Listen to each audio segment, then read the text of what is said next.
A infecção pelo HIV é uma condição crônica que pode ser controlada através do tratamento medicamentoso. Os esquemas antirretrovirais modernos, mais potentes e eficazes e com menos efeitos colaterais, foram simplificados para garantir uma boa adesão terapêutica das pessoas vivendo com HIV. Dessa forma, a população soropositiva pode usufruir de uma boa qualidade de vida e ter uma expectativa de vida comparável à da população soronegativa.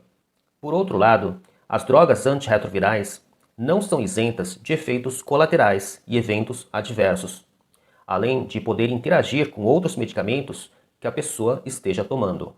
Mesmo que a pessoa apresente carga viral persistentemente indetectável, a infecção pelo HIV mantém a resposta imunológica continuamente ativada, resultando num processo inflamatório crônico generalizado, que também contribui para a aceleração do envelhecimento. Foram documentados, até agora, 6 casos de cura do HIV ao redor do mundo. E as pessoas me perguntam, quando a cura será uma realidade para todos os portadores de HIV?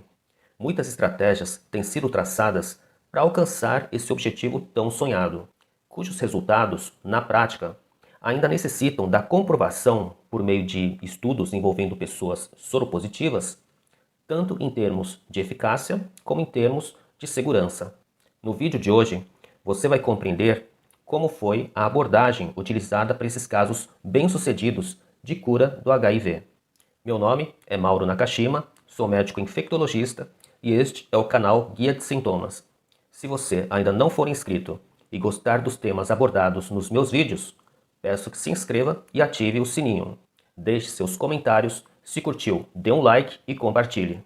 Vou colocar o trecho de um vídeo que fiz aqui no canal, em que explico por que os medicamentos contra o HIV não permitem a cura definitiva da infecção. Como o HIV atua em nosso corpo? O HIV infecta e destrói as células de defesa de nosso sistema imunológico, conhecidas como linfócitos T auxiliares, que possuem um marcador na superfície de sua membrana chamado de CD4. Por isso, falaremos em linfócitos CD4. Os linfócitos CD4 são fundamentais para combater todos os tipos de agentes infecciosos, vírus, bactérias, fungos e protozoários. Os linfócitos CD4 morrem dentro de 1 a 2 dias após serem infectados. Entretanto, uma pequena porcentagem desses linfócitos CD4 infectados fica em estado latente, em repouso, e assume um comportamento silencioso, em que nenhum RNA viral e nenhum HIV é produzido. O tratamento antirretroviral combinado não exerce nenhum efeito sobre aqueles linfócitos CD4 infectados que ficam em estado latente. É por isso que não é possível eliminar completamente o HIV do organismo. Suspendendo a terapia antirretroviral ou surgindo mutações no genoma do vírus que conferem resistência do HIV aos medicamentos em uso, o HIV reinicia o processo de infecção e destruição de novos linfócitos CD4, levando à imunossupressão progressiva e a complicações infecciosas. Sabe-se que esses linfócitos CD4 infectados em estado latente podem se dividir várias vezes ao longo dos anos. É por isso que, por mais potente seja o esquema terapêutico utilizado, ele não conseguirá erradicar o HIV do organismo. As drogas antirretrovirais só atuam sobre o HIV completamente formado. Essas drogas não têm nenhuma ação sobre o RNA viral isoladamente. Conforme foi explicado no vídeo, o tratamento antirretroviral e o sistema imunológico não conseguem eliminar uma população de células que atuam como reservatórios latentes ou santuários celulares ocultos de HIV. Quem seriam essas células em estado dormente que albergam o HIV e impedem a cura da infecção?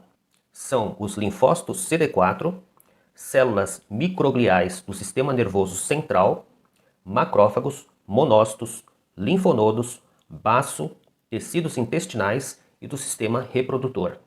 Havendo interrupção da terapia antirretroviral ou emergindo cepas de HIV resistentes a uma ou mais drogas do esquema terapêutico, o vírus reinicia seu ciclo de multiplicação e a carga viral volta a subir. Dessa forma, o que poderia curar definitivamente a infecção pelo HIV? Seria necessário instituir uma estratégia terapêutica que possibilitasse eliminar os reservatórios latentes do vírus, ou que fosse capaz de manter os santuários ocultos de HIV latentes e inativos para sempre, ou se fosse descoberta uma droga capaz de destruir o HIV latente que fica escondido nos reservatórios. Todas essas abordagens ainda estão em estudo, e até agora, nenhum caso documentado de cura do HIV se relaciona com uma dessas estratégias. Existem pessoas imunes à infecção pelo HIV? Sim. Entenda como isso ocorre. Para que o HIV consiga penetrar no linfócito CD4, é indispensável a presença do correceptor CCR5, uma molécula de proteína que fica localizada na superfície do linfócito CD4. O gene que codifica a molécula CCR5 pode sofrer uma mutação. Esse defeito genético se chama deleção delta 32. A mutação dá origem a uma proteína CCR5 defeituosa, em que falta um pedaço da molécula original.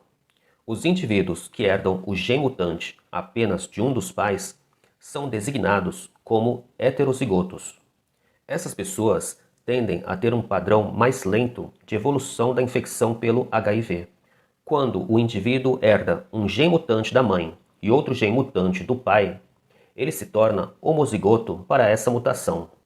Dessa forma, nos indivíduos homozigotos mutados, são produzidas moléculas defeituosas de CCR5 que ficam expostas na superfície da membrana do linfócito CD4.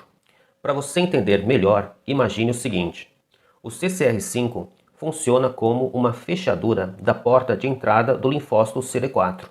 O HIV tem uma chave molecular que se encaixa perfeitamente ao CCR5, e assim o vírus consegue abrir a porta para invadir a célula.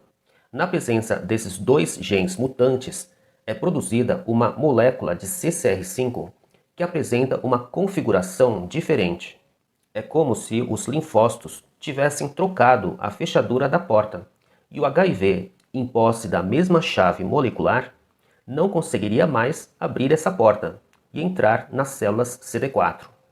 Consequentemente, o HIV fica impedido de utilizar o maquinário celular para se multiplicar e não é capaz de integrar o seu material genético ao DNA da célula hospedeira. Sem poder se esconder das células imunológicas, o HIV acaba sendo destruído e a pessoa fica imune à infecção. Vários estudos vêm utilizando a proteína CCR5 como alvo para imunoterapia, terapia gênica e vacinas, na busca pela cura da infecção pelo HIV. Continuando o nosso raciocínio, você já ouviu falar em transplante de células-tronco?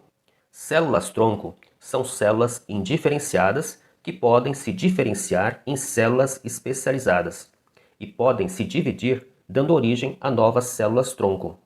As células-tronco podem ser extraídas do cordão umbilical logo após o nascimento. A medula óssea é uma fonte rica em células-tronco adultas. As células-tronco adultas são utilizadas nos transplantes de medula óssea. Dos 6 casos documentados de cura, 5 realizaram transplante de células-tronco para o tratamento de leucemias ou linfomas, sendo que essas células-tronco possuíam 2 genes com a mutação CCR5 delta 32, que codifica a proteína CCR5 defeituosa. Consequentemente, o HIV não é capaz de penetrar no linfócito CD4, fazendo com que o paciente transplantado se torne naturalmente resistente à infecção. Essa estratégia terapêutica, além de extremamente cara, arriscada e complexa, exige que o paciente siga um esquema rigoroso de tratamento medicamentoso, incluindo as drogas antirretrovirais, que são mantidas enquanto é monitorado o comportamento da infecção. A maior dificuldade é encontrar um doador de células-tronco que seja imunogeneticamente compatível e, além disso, seja homozigoto para a mutação CCR5 delta 32, que é extremamente rara na população mundial. Nos Estados Unidos, uma mulher portadora de HIV desenvolveu leucemia aguda e recebeu células-tronco do cordão umbilical. Essas células-tronco também eram detentoras de dois genes com a mutação CCR5-delta-32. A vantagem das células-tronco do sangue umbilical é que elas não precisam de compatibilidade tão próxima com o receptor para que o transplante seja bem sucedido. A desvantagem é que as células-tronco do cordão umbilical demoram mais para enxertar no corpo. Dessa forma, como a equipe médica contornou essa situação?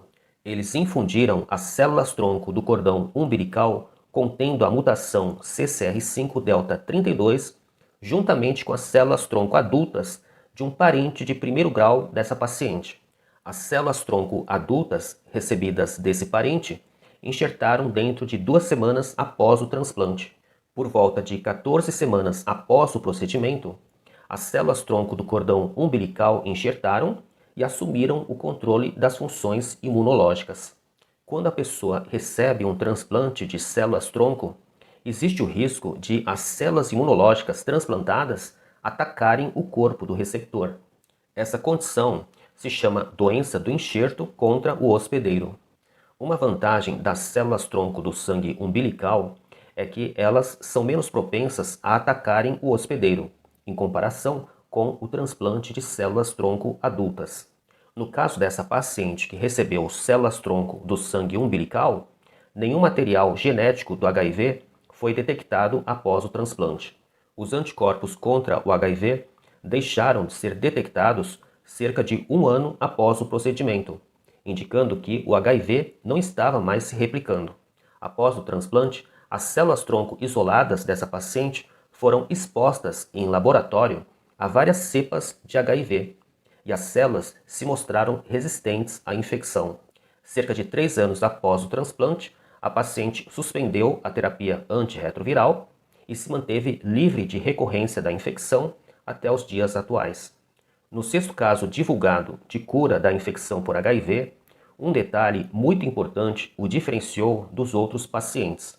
Esse paciente de Genebra também foi submetido a um transplante de células-tronco, porém essas células não eram portadoras de genes com mutação CCR5-delta-32. Logicamente, por se tratar de um procedimento arriscado e complexo, o transplante de células-tronco é indicado para o tratamento de enfermidades potencialmente fatais, como leucemias ou linfomas, e jamais pode ser indicado para tratar isoladamente a infecção pelo HIV.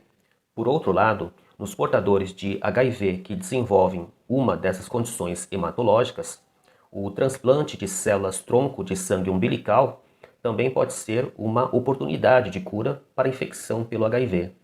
Esses casos ainda estão sendo acompanhados e monitorados pelas equipes de pesquisadores, mas representam uma luz de esperança para os mais de 39 milhões de pessoas vivendo com HIV no mundo todo. Desse total, mais de 1 milhão de soropositivos são brasileiros. E este vídeo termina por aqui. O que você achou do conteúdo? Deixe seus comentários, se curtiu, dê um like e compartilhe. Se gosta dos assuntos que abordo nos vídeos, peço que se inscreva e ative o sininho. E obrigado pela sua companhia. Até o próximo vídeo.